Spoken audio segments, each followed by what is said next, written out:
اليوم تكلمت عن نقد الشيخ القبنجي لنبوة محمد رسول الإسلام، وشمل حديثنا الجوانب التالية: واحد، أن القرآن كلام محمد وليس وحي من عند الله. اثنين، رسالة محمد وقرآنه انتهيا. ازاي بقى؟ أولا، القرآن كلام محمد وليس من وحي الله، ده اللي قاله القبنجي، وأضاف: هذا هو قول الله في القرآن، إن هو إلا قول رسول أمين. وأضاف: وهو ليس قول الله بل قول رسول، إما قول جبريل أو قول النبي. هذا ما قاله القبنجي. ثانيا، رسالة محمد وقرآنه انتهيا. الكلام ده جه في موقع طنجة الجزيرة بعنوان: قال القبنجي أن محمدا قد كتب القرآن بنفسه، وأن رسالته وقرآنه قد انتهيا. الكلام ده بقلم قاسم سرحان. قاسم سرحان بيقول إيه؟ مرجعية السيد القبنجي تدعو بلسان طويل وتصرح علنا من خلال الإعلام من أن القرآن والرسول محمد قد انتهى دورهما في الأمة الإسلامية. وقال أيضا السيد القبنجي هذا كتب كتبا وخطب خطبا في جمع من حاشيته فعلا، وقال إن القرآن الكريم قد كتبه محمد، وأن القرآن الكريم قد انتهى دوره في الأمة الإسلامية، ومحمد قد كتبه لفترة معينة من الزمن، وهذا القرآن لا يصلح الآن لمسيرة التقدم الحضاري والإنساني. كلام غريب.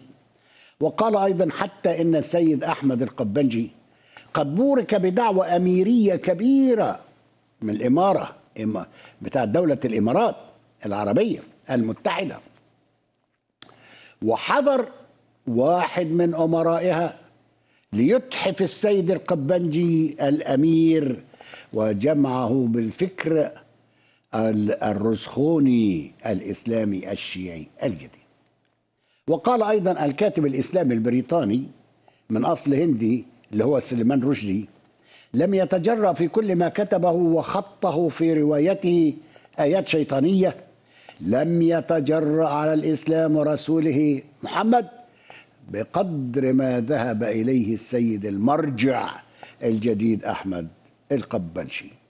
وقال أيضا السيد المرجع أحمد القبنجي ينكر الوحي والتنزيل، وهو يبتسم في حديثه كثيرا عندما يصرح إلى حاشيته من أن رسول محمد قد كتب القرآن بنفسه، ومحمد حسب رأي القبنجي هو مصلح لفترة معينة من حياة العرب الجاهلية في الجزيرة العربية.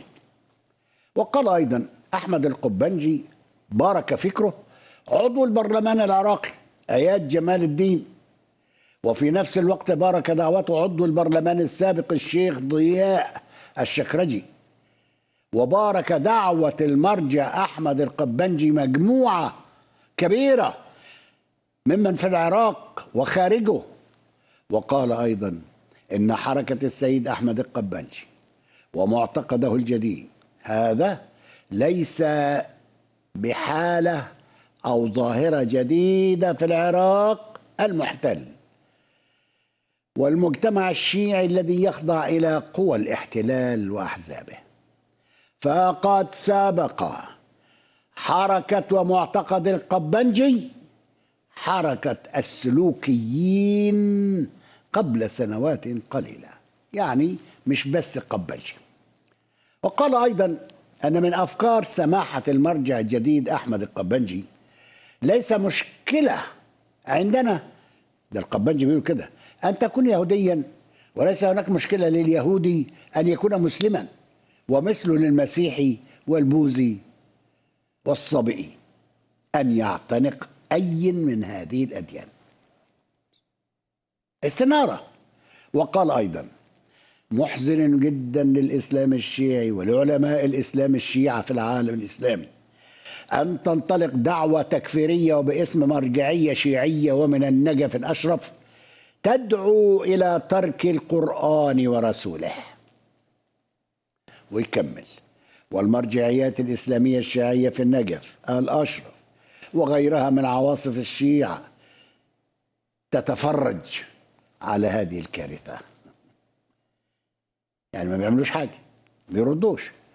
يقول كمان: ومثله عتابنا على المرجعيات السنية الإسلامية وصمتها على الاعتداء على رسول الله وقرآنه. كله ساكت ليه؟ ما عندوش ما يرد بيه.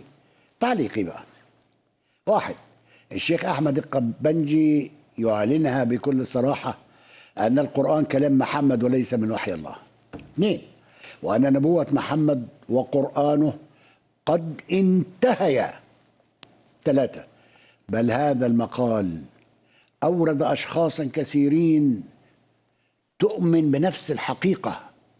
أربعة، ولم يرد عليهم لا شيعة ولا سنة. خمسة، أقول إنها الاستنارة التي أشرقت في عقول وقلوب هؤلاء جميعا. أما آن الأوان لك أيها المسلم الباحث عن الحق لكي تستنير وتنتفض من الوهم الإسلامي. عزيزي، اقبل المسيح ليخلصك ويحررك ويملأك بسلامه. آمين.